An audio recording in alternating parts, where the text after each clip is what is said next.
Netflix पे एक series आई है हीरा मंडी के नाम से। It is done by Sanjay Leela Bhansali. Sanjay Leela Bhansali का let's break down the whole thing one by one. Sanjay Leela Bhansali is known for extravagance. जो भी वो करता है बड़ा एक्सट्रावेगेंट किस्म के उसके सेट्स होते हैं। इसमें भी आप देख सकते हैं relates to that sets, music, jewellery, dresses, makeup, everything is extravagant and beautiful, I must say. बहुत ही अच्छा था। लेकिन और जो उसके बाद फिर हम आते हैं इस चीज पे कि ये क्या था Heera Mandi. Heera Mandi is basically diamond bazaar, उसको ट्रांसलेट किया हुआ। Heera Mandi is red light area Lahore. अब तो वहाँ पे लाल हवेली या क्या हवेली बन के जहाँ जाके आप खाना भी खा सकते हैं। पहले तो हमें वहाँ से करीब से गुजरने की इजाजत नहीं होती थी। तो Heera Mandi was a place जहाँ पे ये रहा करती थी ये औरतें। और पुराने ज़माने में जो ये औरतें थी, इनका ये था कि ये अपार्ट फ्रॉम एवरीथिंग एल्स, इनका ये था कि ये लैंग्वेज में बहुत अच्छी थी और बहुत शाइस्ता और बहुत परफेक्ट इनकी लैंग्वेज हुआ करती थी। और नवाब ज़्यादा इनसे लैंग्वेज और एटिकेट्स सीखने जाया करते थे। हर ज़माने का अपना अपना तरीका होता है, अपने अपने असूल और अपने अपने वो होते हैं। तो उस ज़माने में ये था। स्टारिंग डिटेल में मैं बाद में आती हूँ, मेन बातें पहले कर लें। Manisha Khurana, I love that woman. और इसमें she made me hate her. इतनी अच्छी उसने एक्टिंग की है, ब्यूटिफुली डन। सोनाक्षी सिन्हा पे आंख नहीं टिक रही थी, she looked so beautiful. Dresses of course तो सबके खूबसूरत थे। अदिति राव हैदरी जो थी, उसकी एक्टिंग मुझे बहुत ही पसंद आई। उसका कैरेक्टर, रोल, एक्टिंग उसकी सब बहुत अच्छी थी। उसने बहुत जस्टिस किया अपने रोल को। ऋषा चड्ढा एज जैसे वो है हमेशा से बहुत अच्छी थी। इसमें कमबैक था उसका। फरीद खान ही है ना उसका नाम। उसका वो भी he's lost a lot of weight, बहुत अच्छा लग रहा था। तो बेसिकली क्या है, लाइक इट इज जो उसने बताने की कोशिश की है। अच्छा, एक चीज तो मैं शुरू करने से पहले जरूर कहूंगी, वो ये है कि it was like everything but nothing. वो इसलिए क्योंकि सब कुछ बहुत एक्स्ट्रावेगेंट, जैसे मैंने कहा है, सीधा संजय लीला भंसाली का जो है तरीका है उसमें।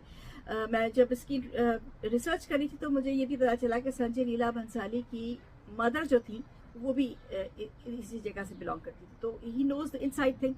अच्छा, इसमें जो बहुत सारी चीज़ें, इसमें बहुत सारी चीज़ों को इकट्ठा करके उन्होंने बयान करने की कोशिश की है, बहुत जल्दी, लेकिन वो कोई भी चीज़ जो कहते हैं ना mix of all and perfect nothing, तो वो उस किस्म की सिचुएशन थी। जो रिलेशंस हैं वो उन्होंने बताने कि बहन के खिलाफ हो गई, बहन ने बहन को मार दिया। और जान की दुश्मन बहन की हो सकती, दूसरी बहन को वो इतनी बुरी तरह से ट्रीट करती रही सारी जिंदगी। And she was a hardcore woman. और मनीषा कोराला और रिलेशंस किस तरह से, नवाबों के रिलेशंस दिखाए में। हमारा अंग्रेज आए इसलिए थे क्योंकि हमारे नवाबों को ऐशों से फुर्सत नहीं मिलती थी, बहुत ज़्यादा पैसा था और समझ नहीं आती थी कहाँ खर्च करें, तो जाके इन लोगों के ऊपर खर्च कर दिया करते थे। तो लेकिन था क्या कि कैरेक्टर नहीं था हमारे नवाबों का, ये इसमें भी दिखाया है।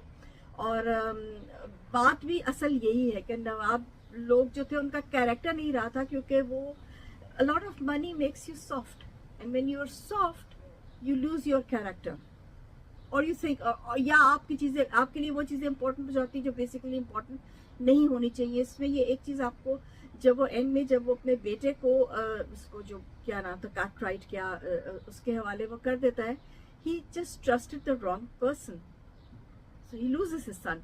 और यही बात सारे उसमें है कि these people are people then chose the wrong people to trust।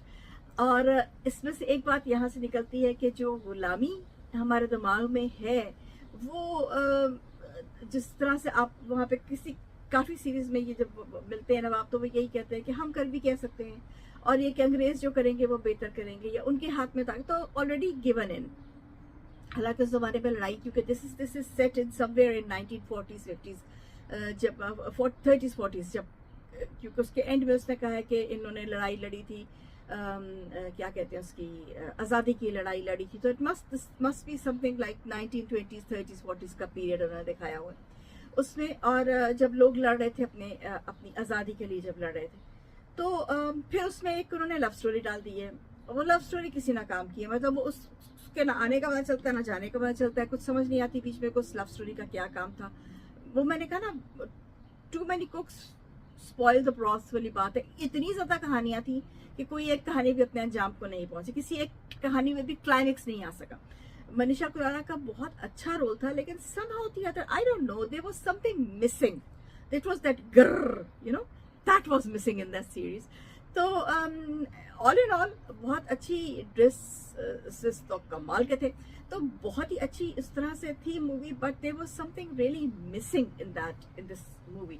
लेकिन जो उन्होंने बताने की कोशिश की है कि जो मेन पॉइंट था वो एंड में जो बताया है कि जो लड़ाई थी वो औरतों में ने भी लड़ी थी, और इन हीरा मंडी की औरतों ने भी लड़ी थी, क्योंकि इंसान तो इंसान है, औरत है, मर्द है, प्रोफेशन जो भी है, फीलिंग तो उसकी वही है। वो भी कहती है उसमें एंड में ना कि मिट्टी की बात करो तो मिट्टी तो सबकी अपनी होती है, एक प्रोफेशन जो मर्जी हो। हाँ, पॉलिटिशियन नहीं होना चाहिए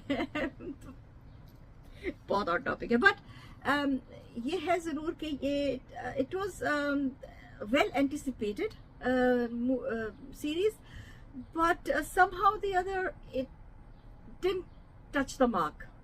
मेरे लिए तो नहीं, मतलब अच्छी, ये मैं नहीं कहती कि बुरी है, बहुत अच्छी सीरीज बनाई है, बहुत मेहनत से बनाई हुई है, और हर एक चीज जो बगिया, हर एक चीज वाज टू द, सो कहते हैं ना संजय लीला बंसाली का, टू द पॉइंट थी।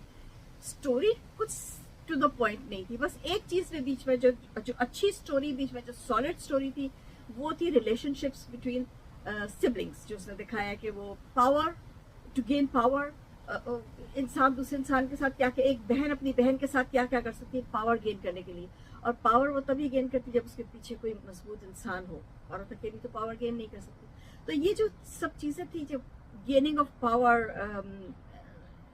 क्या कहते हैं, पावर को use, miss use of power, और सिबलिंग जेलसी, और ये वाली जो स्टोरी थी ये अच्छी थी। बाकी जो थी वो आदित्य राव ने बहुत अच्छी एक्टिंग की, I must just say she was very good. This was the review of Heera Mandi. Till then, Jaywant Pardesi, major जरूर।